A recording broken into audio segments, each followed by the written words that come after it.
What's up YouTube, and welcome to another episode of Finance and Freedom. My name is Todd, and today we're talking about the 10 worst YieldMax ETFs that you could invest in. Before we do that,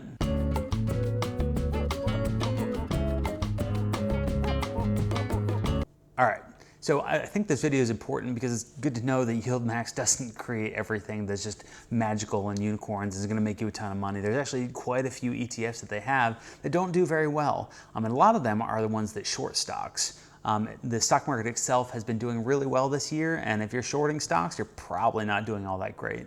And for those of you who don't know, if you short a stock, that means you're bearish on it. That means you don't think that the stock itself is going to do all that well. And so if you've been betting against companies, chances are you haven't been doing well. And that can be witnessed in a lot of these YieldMax ETFs. So let's take a look at them. We're going to start off with number 10 with Exxon.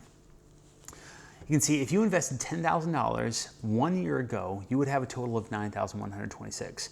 Now, we're starting off with the best one of all the losers. So this one would have lost you $9,120, or would have lost you about $900 or about 9% over the course of the year. Like I said, this is the best worst option. We're going to move on to number 9. I was going to show you all the stocks and how they correlated, but we'll do that when we ever get a bit closer to the bottom.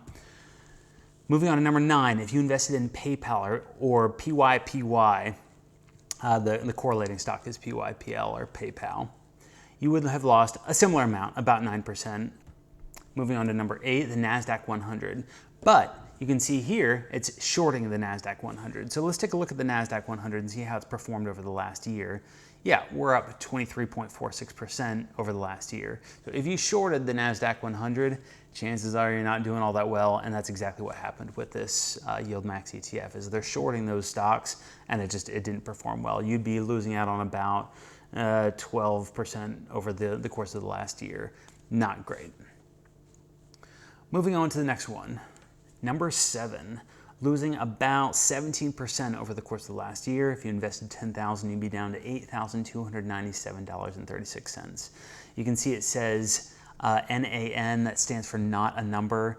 There was some errors in the calculation. I checked out the numbers, they're pretty darn close, but just something to note for these computations is that it's not, there was some error in the calculation, but like I said, it's fine. Just ignore that, throw a $sign on there, we're good to go.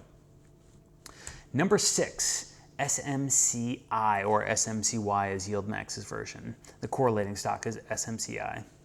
All right, if you had invested $10,000 in SMCI last year, you would be down a grand total of about 22%.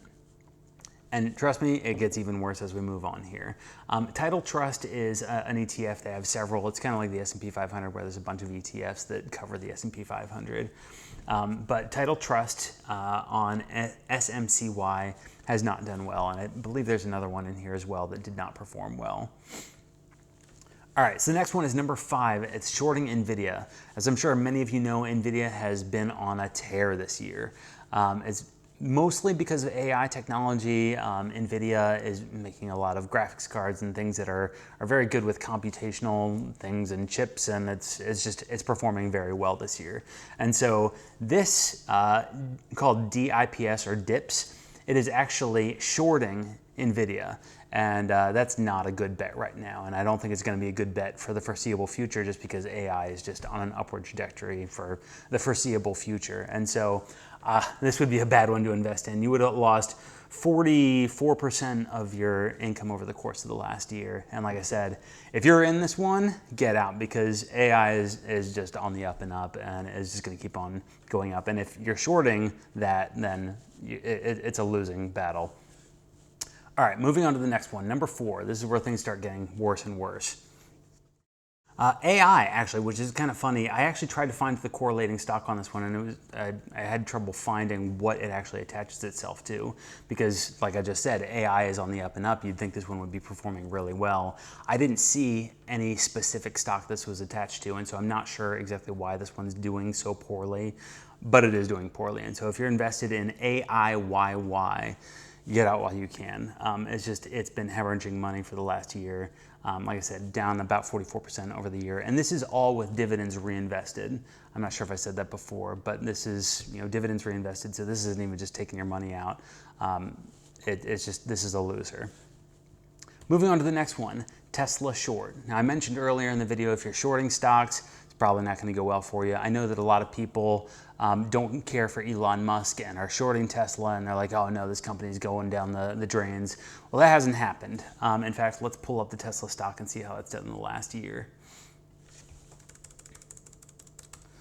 Tesla stock chart.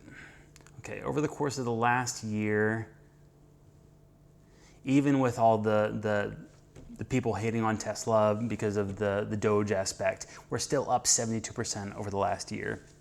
So like I said, if you're shorting Tesla, it's probably not a safe bet. Elon is doing well with Tesla and with SpaceX. I think Tesla is going to continue doing well for the foreseeable future as well. If you had invested in CRSH, I'm guessing that's crash, but you would have lost about 53% over the course of the last year. So moral of the story is don't short Tesla, or at least not anytime soon. Unless you know of something upcoming that's just like, oh no, this isn't going to do well. Yeah, I'd say bet on Tesla continuing to do well for the foreseeable future. All right, moving on to number 2, Moderna. I know there's a lot of issues with the COVID vaccination and them causing issues with people, and so Moderna is struggling with legal battles right now, and their stock is doing very poorly. YieldMax, it's called MRNY. In fact, let's pull up Moderna and see how it's doing.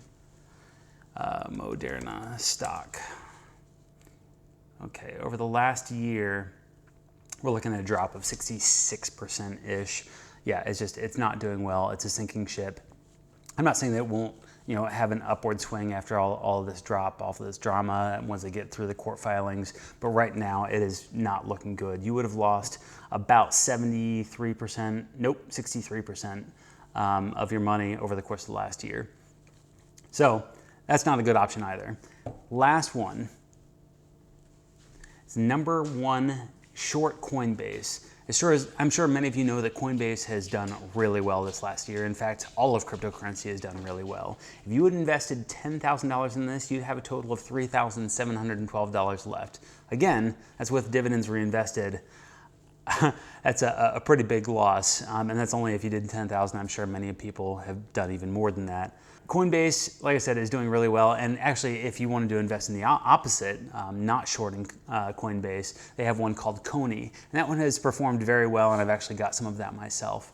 And so I actually have another video coming out here shortly that talks about the top 10 or the top winners of YieldMax, and it actually might surprise you who's coming out on top. It's not going to be Misty or Ulti, and those are 2 big ones, and it's not Coney either. So stick around. That video will be coming out sometime in the next week. Anyway, thanks for joining me. I hope you enjoyed the video. If you did, feel free to like and subscribe. I'll see you again for the next video. Thanks.